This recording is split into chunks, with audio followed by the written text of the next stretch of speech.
Welcome to Norse Mythology, the unofficial guide.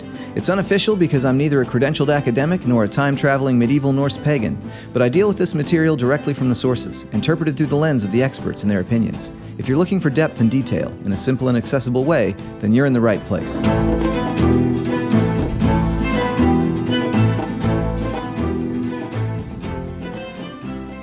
Tormið Lóðurr was tífum, tadlhrein meðal beina, what quod haptas nutrir, hjálmfaldin thui valda, marg spakrof no mella, mor volkastar boru, was it hönneswinner honum, holra fornum tholli. Around the year 900 AD, which is essentially smack dab in the middle of the Viking Age, a poet named Þjóðólfr or Hwini received a gift from a Norwegian chieftain, who we think was probably an advisor to King Harald Fairhair of Norway. In return for the gift, Þjóðólfr composed a poem, which he called Haustlång, or Harvestlång in English. Since the poem has absolutely nothing at all to do with harvest time, we think the name is probably meant to tell us what time of year it was when the poem was composed. What the poem does contain is a description of the gift Þjóðólfr was given, which we learn was an ornate shield, and upon which was painted at least two scenes from Norse mythology. One of the scenes depicted Thor's legendary battle with the jÓtun Hrungnir, and the other depicted the kidnapping of the goddess Iðunn, which we'll be talking about today. Hundreds of years later, when Snorri Sturluson was writing his Edda, he referred to Haustlång as his main source when delivering his own narrative of both of these stories. However, as is pretty common in Snorri's Edda, it turns out that the poem itself is lacking a lot of the details Snorri includes in his own prose retellings. This isn't proof that he made all those details up, of course. It's possible that Þjóðólfr didn't feel the need to describe every little thing in a story his audience was already clearly familiar with. It's also possible that a lot of these details didn't matter all that much, or that this reflects some variation in the story across time and space in Scandinavia, or maybe it is possible that some of Snorri's details could be a product of later medieval scholarship. It's really hard to know. But as a poet, or skald, as Norse poets were called, Þjóðólfr is a master of the kenning. We covered kennings in more detail back in episode 2, but as a quick recap, a kenning is a technique where poets will describe a very simple thing with a fancy, flowery, complicated phrase, and this allows them to fit their ideas around the poetic rules of alliteration and meter. Here's the stanza I read a moment ago, but in English, complete with Þjóðólfr's kennings. See how many you can decipher. Quote, "Between its bones, the dung deer was divided with difficulty by the gods. Something, said the gods' helmet-encased wisdom teacher, is behind this. The much prophetic seagull of the slaughter heap's surf began to speak from the ancient fir tree. Cockerel's friend wasn't kind to him." End quote. In this stanza, each thought contains a single kenning. A dung deer is an ox. The god's helmet-encased wisdom teacher is Óðinn. But the next two are more complex. The slaughter heap's surf is blood, so the seagull of the slaughter heap's surf, the seagull of blood, must be one of a few different birds associated with war. Because it's a much prophetic bird related to war, it's an eagle, being cast here as an omen of battle. The last kenning, Cockerel's friend, refers to the fact that the god Hrungnir's name contains a root meaning hen, as in chicken, which is close enough to cockerel for Þjóðólfr. Hrungnir's friend, in this case, is Loki, so the stanza with kennings translated becomes, quote, "Between its bones the ox was divided with difficulty by the gods. Something, said Óðinn, is behind this. An eagle began to speak from the ancient fir tree. Loki wasn't kind to him." End quote. And so we have three gods here, just as we have in Snorri's account, Óðinn, Hrungnir, and Loki, all traveling together. Óðinn and Loki we know by this point, but Hrungnir is a much more obscure character. What's interesting is that he shows up alongside Óðinn in Völuspá and participates in the creation of mankind, and he is one of the few characters named in Völuspá who will survive Ragnarok, at which point he is the figure who will continue the art of prophecy. In Ynglinga Saga, which is Snorri's pseudo-historical account inspired by Norse mythology, Hrungnir is traded to the Vanir at the end of the Aesir-Vanir War, but is unable to make decisions on his own without Mimir's counsel. Outside of this, Hrungnir's role in the surviving mythology seems to be mainly to show up in a trio of gods, alongside Odin and either Loki, as we see here, or with Lóðurr, as we see in Völuspá at the creation of mankind. Or perhaps this is always the same trio. As it turns out, the most popular theory about Lóðurr, the third participant in humanity's creation, is that Lóðurr is just another name for Loki, which, if true, allows us to start looking at Loki as more than just a chaotic force, but as an agent of creation as well, who bestowed upon mankind blood and their goodly color. Haukur Þorgeirsson notes that the composers of Icelandic Rímur poetry in the 14th and 15th centuries clearly consider Lóðurr and Loki to be the same person, and he criticizes other scholars for dismissing this point just because of the age of the poems. In his view, the most likely explanation is that the identification of Loki with Lóðurr was part of old continuous oral tradition. In Ursula Dronke's commentary on Völuspá, she asserts that Lóðurr is, quote, almost certainly a third name of Loki, end quote. That second name, by the way, is Lóptur, which actually gets used here in Haustlång as well. Dronke's evidence is based mostly on the fact that Loki and Lóðurr both tend to show up in trios with Odin and Hrungnir, and that there are lots of poems that refer to all of these characters in different ways, with kennings that call each one another one's friend. For example, Odin is called Lóðurr's friend, and also Loptur's friend. Loki is called Hrungnir's friend. Hrungnir is called Raven God's friend, meaning Odin's friend. Snorri actually doesn't record Lóðurr's name at all, which is probably, as Dronke notes, because he wasn't sure who Lóðurr was supposed to be. The meaning of the word Lóðurr is hard to decipher, and Dronke believes this is because it is ancient in origin. In Snorri's version of this particular story, as Odin, Hrungnir, and Loki are traveling together across vast landscapes, they are having some trouble finding food, but eventually they come across a herd of oxen in a valley, and they take one of the oxen to cook in what Snorri calls an earth oven. The way it's described, it sounds like they are attempting to cook the entire ox all at once. But after some time goes by, they discover that it's strangely having trouble cooking. In fact, they open the oven twice expecting the ox to be cooked, and yet it remains uncooked both times. This appears to be a different problem than what Þjóðólfr describes in the stanza we read earlier, which is a source that Snorri quotes, and wherein the problem was that the gods were having difficulty dividing the ox between its bones. What always fascinates me about moments like this is the way Snorri will actually quote a source, and then in the same book will retell the exact same story but with different details, and without any explanation of why he thinks the details ought to be changed. My guess is that because he is aware of conflicting versions of certain stories, he probably doesn't see those details as being very important, and is more focused with the events that had an influence on the poetry he knows about. But assuming he's probably not just making up most of the conflicting details, it sure would have been nice if he'd given us a few more quotes and citations. In any case, whether the ox is having trouble cooking or the gods are having trouble cutting it up, their problem has a supernatural origin that reveals itself to be a talking eagle sitting up in a tree, an oak tree if you believe Snorri, or a fir tree if you believe Þjóðólfr. The eagle asks the gods to be allowed to eat some of the ox, and in return, he'll stop doing whatever magical thing he's doing that prevents them from getting their own food out of it. The gods agree, and the eagle hops down to start eating, but he doesn't just pick a little bit of it away. Instead, he eats both of the ox's hams and both of its shoulders, which are apparently some of the best cuts, and this makes Loki angry.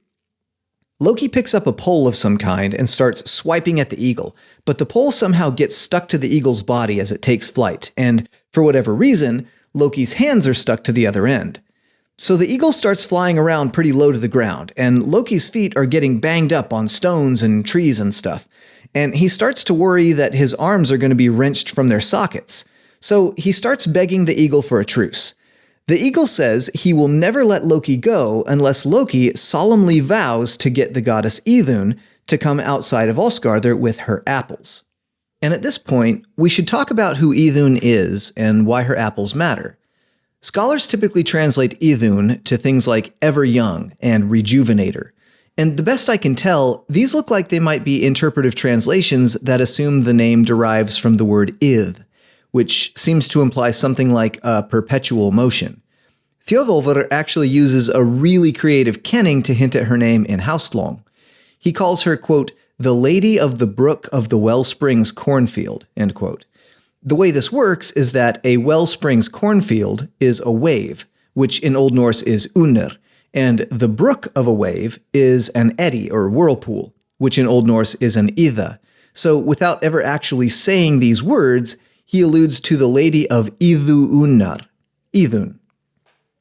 In the prose introduction to the poem Lokasenna, in the Poetic Edda, we are told that Iðunn is the wife of the god Bragi.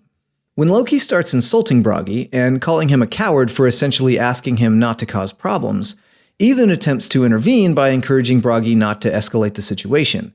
Loki responds to this by calling Iðunn man-crazed and accuses her of having, quote, wound your arms washed bright around your brother's killer, end quote. Unfortunately, whatever myth Loki is referring to here has been completely lost to history outside of this single reference in Lokasenna. But Iðunn demonstrates a lot of wisdom and maturity in her reply, which is, quote, I'm not speaking words of blame to Loki in Aegir's hall. I am quieting Bragi, made talkative with beer. I don't want you two angry men to fight, end quote.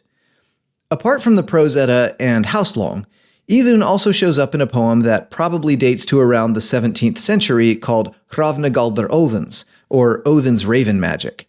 The poem is really young and probably doesn't reflect any pre-Christian material, but just for fun, it calls Iðunn an elf, and names her as the youngest daughter of Ivaldi's elder children. In older material, we are told that Ivaldi's sons are dwarves, so it looks like the confusion around what an elf is and what a dwarf is had already set in by the 1600s. The Prose Edda is the only place where we get details about Iðunn being a keeper of apples. Specifically, Snorri tells us she owns an eski, which is an ashwood box in which she keeps apples that the gods all have to eat when they start aging in order to become young again. And this process will continue all the way to Ragnarok. What's interesting is that these apples are never explicitly mentioned in our pagan sources. Haustlång confirms that Iðunn has some way of keeping the gods young and that they age when she is gone. But it doesn't explicitly tell us she uses apples. What it says is that she knew the Aesir's, quote, old age medicine, their elli-lyf, where elli literally means old age and lyf is an herb, with the connotation of being used in healing magic or witchcraft. In this case, Snorri actually does provide a reconciliation for the difference in details, and claims that the Aesir's old age medicine is actually a kenning for Iðunn's apples. Apples do show up in one interesting context in the Poetic Edda, though. In the poem Skirnismál, Freyr's servant Skirnir is attempting to convince a jÓtun woman named Gerður to agree to marry Freyr. In stanza 19, he offers to buy her favor with 11 golden apples, an offer that she rejects in stanza 20. These apples are already fascinating just because there aren't 9 of them, and as we know by now, there are typically 9 of everything in Norse mythology. Larrington suggests that because 11 is not normally a significant number in the Norse tradition, it's possible there's been some confusion somewhere along the way between the word for 11, ellivo, and the word for old age medicine, ellilyf, which, if true, would solidify a connection between the apples and Iðunn. Earlier in the poem, Gerður also makes reference to her brother's slayer, which sounds suspiciously reminiscent of Loki's accusation that Iðunn wrapped her arms around her brother's slayer. This, in combination with the appearance of apples in this poem, ought to make us extra curious about whether there's some kind of connection to Iðunn in this story that may have been conflated or forgotten somehow. But if so, there's really no way to say for sure what might actually be going on. Outside of Scandinavia, Joseph S. Hopkins would have us remember that numerous shrines have been unearthed in the area of modern Germany that date from the 1st to 5th centuries AD, indicating that continental Germanic people anciently venerated a group of goddess-like figures they called the Mothers. The Mothers are sometimes depicted alone and sometimes in trios, and are often portrayed as carrying objects, such as bread loaves, diapers, and commonly baskets of fruit that look a lot like apples. A similar goddess, attested at many votive altars discovered near the area of modern-day Zeeland in the Netherlands, is called Nehelenia. Nehelenia is widely believed to be a Germanic goddess, although there is some discussion about the possibility she could be Celtic. who is likewise often depicted holding baskets of what look like apples. Hopkins notes that although apple trees don't grow natively in Iceland where the Eddas were composed, we still find numerous references to the apple there in the context of pre-Christianization Germanic mythology, which indicates what he calls some level of iconographic continuation. In light of all this, it looks like there may be something to Snorri's idea that Iðunn keeps the gods young with her apples after all. Getting back to the story, Loki makes the deal with the eagle to lure Iðunn out of Ásgarður. He gets himself free and then returns back to Óðinn and Hönnir. At this point, Snorri tells us, quote, "Nothing else noteworthy was told for the moment of their expedition until they got home," end quote. But at the agreed-upon time, Loki approaches Iðunn and tells her that he's found some apples in a certain forest that she might think are worth having, and that she ought to come check them out and bring her regular apples along with her to compare. Once he's got her out in the forest, the eagle appears, and we finally learn here that this eagle is actually a jոտun named Thjatsi in eagle shape. He snatches up Iðunn and carries her away to his home in a place called Thrymheimr, which Snorri tells us is up in the mountains and is the kind of place where you would travel around on skis. Soon afterward, the Aesir start getting old and gray because they don't have the apples. They hold a council and start trying to figure out what's happened to Iðunn, and somebody mentions that the last time she'd been seen, she was headed outside of Ásgarður with Loki. I imagine the gods just sort of shaking their heads at this like, of course she was. So Loki is arrested and brought into the council, which indicates maybe he was trying to skip out on this particular meeting. And he's threatened with death and torture. It's a scene that mirrors what happens in the story of Sleipnir's birth almost exactly, where Loki is blamed for getting the gods into a predicament, called into the council, and then threatened with death if he doesn't come up with a solution. Just as in that story, Loki becomes filled with terror here and concedes to solve the problem. If Freyja will lend him her falcon shape, he will go searching for Iðunn in Jotunheimr. In the last episode, when Thor's hammer was stolen, Loki asked Freyja to lend him what I called in that episode a feather covering. What we have here, the falcon shape, appears to be the same thing, but under a slightly different name. So it's worth trying to wrap our heads around what this thing is. In Thrymskvida, the word we got was fjaðrhamr, and in this story, it's waelhraefn. Both words use the same second piece, which is hamr, spelled H-A-M-R. It's not the same thing as hamar, spelled H-A-M-A-R-R, meaning a blacksmith's tool. The one we're concerned with here, hamr, is quite literally the skin removed from an animal. So a fjaðrhamr is a feather skin, and a waelhraefn is a falcon or hawk skin.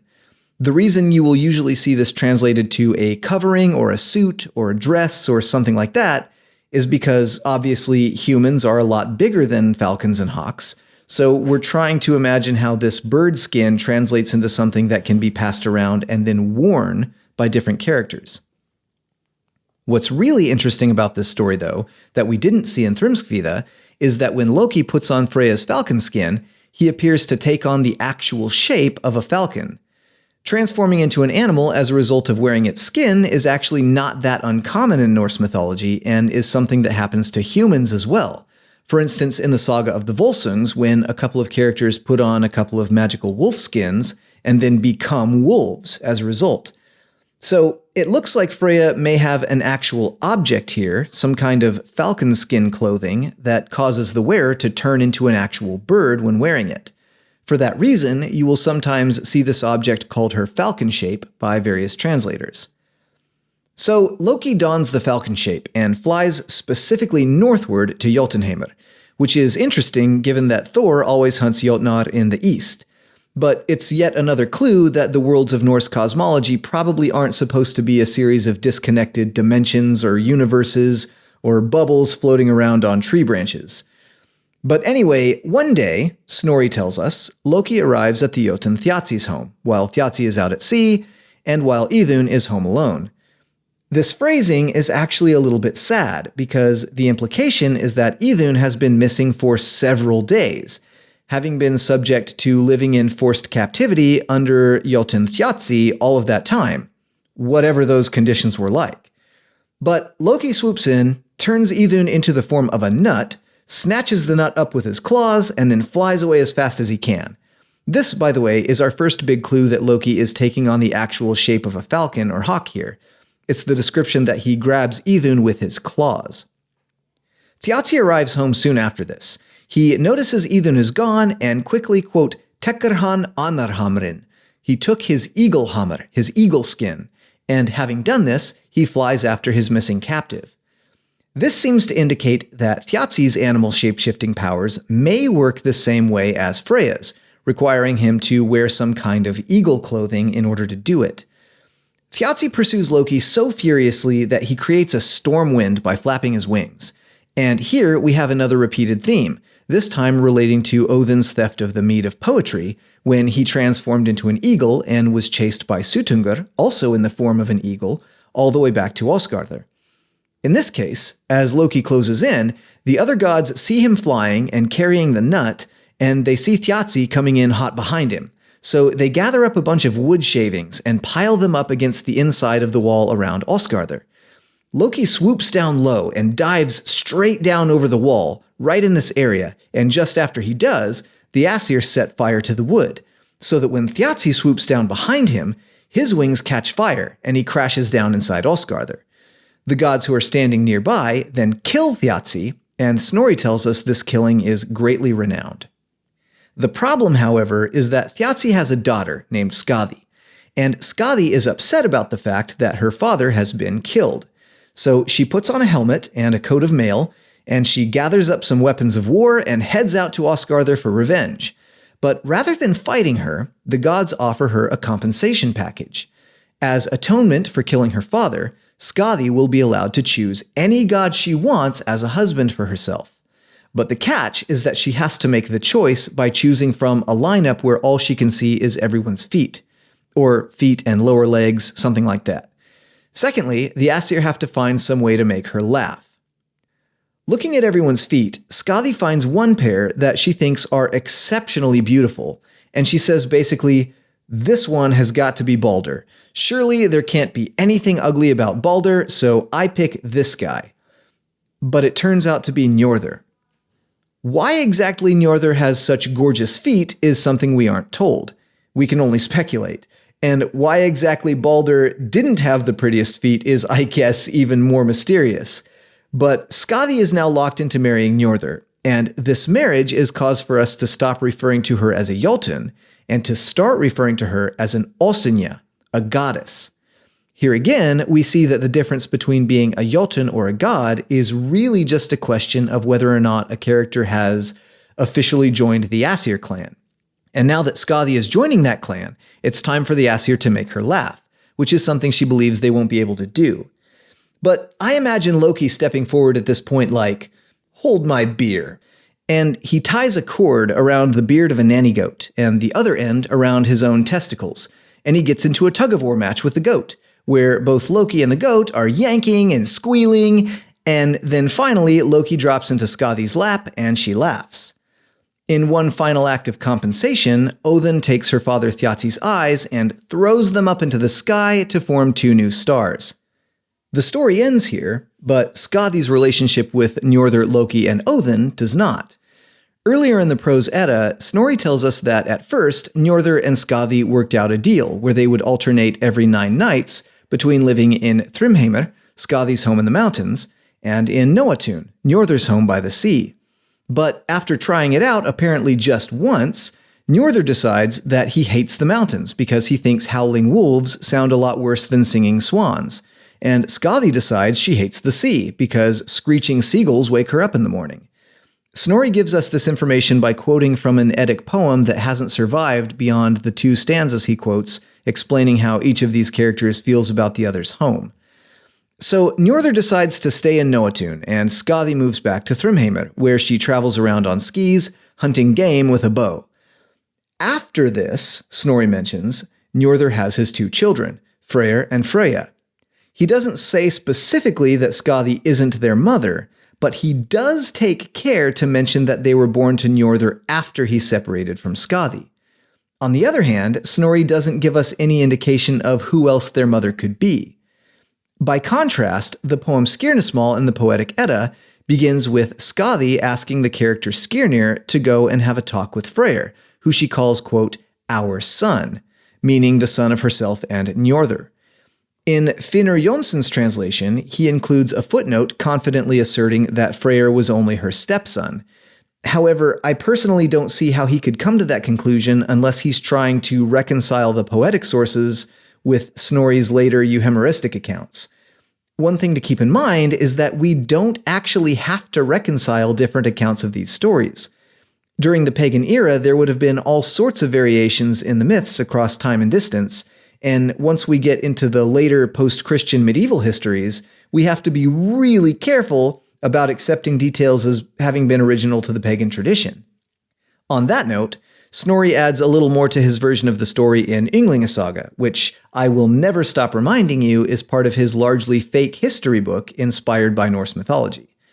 Here, he actually tells us flat out that Skaði, quote, would not have relations with Njörður and later married Óðinn, end quote, with whom she had many sons. What's interesting is that in this particular instance, Snorri actually quotes a late pagan era poem called Hólögital, backing up his idea that Skaði had children with Óðinn. In terms of Skadi's relationship with Loki, in the poem Lokasenna, when Loki is insulting everyone at the feast one by one, Skaði hits Loki with one of the hardest-hitting burns of the evening. Rather than calling him Arger in some way like a lot of the other characters do, she says to him, quote, you're light-hearted, Loki. You won't for long play with your tail wagging free, for on a rock edge, with your ice-cold son's guts, the gods shall bind you, end quote.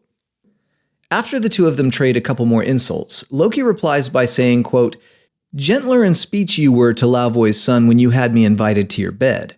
We must mention such things when we reckon up our shameful deeds, end quote. And at this point, the conversation shifts focus to the goddess Siv, and Skaði neither confirms nor denies having this tryst with Loki. However, later on, when Loki is finally bound and punished for his crimes, Skadi's grim prophecy comes true, and in addition, she personally hangs a poison-dripping snake over his head that causes him excruciating pain whenever the poison lands on him. Loki is partly responsible for killing her father. He makes her laugh with crude sexual humor, he claims to have slept with her, and she participates in his final punishment. Taken together, we start to wonder if there could have been some deeper connection between Loki and Skaði at some point in history that didn't find its way down to us in modern times.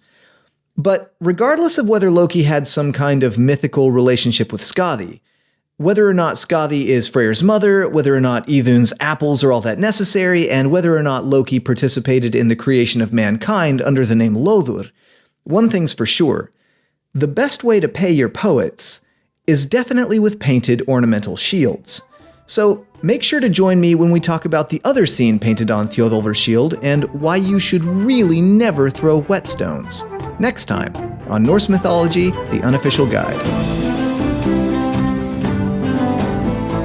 Sources for this episode include Apple and Apple Tree by Joseph S. Hopkins, 2020, from mimisbrunnr.info. Gamle Eddadigte, translated by Finnur Jónsson, 1932. Haustlång, translated by Richard North, 2010. Lokrur, Lóðurr, and Late Evidence by Haukur Þorgeirsson, 2011. The Poetic Edda, Volume 2, Mythological Poems by Ursula Dronke, 1997. The Poetic Edda, translated by Carolyne Larrington, 2014. And the Prose Edda, translated by Anthony Faulkes, 1995.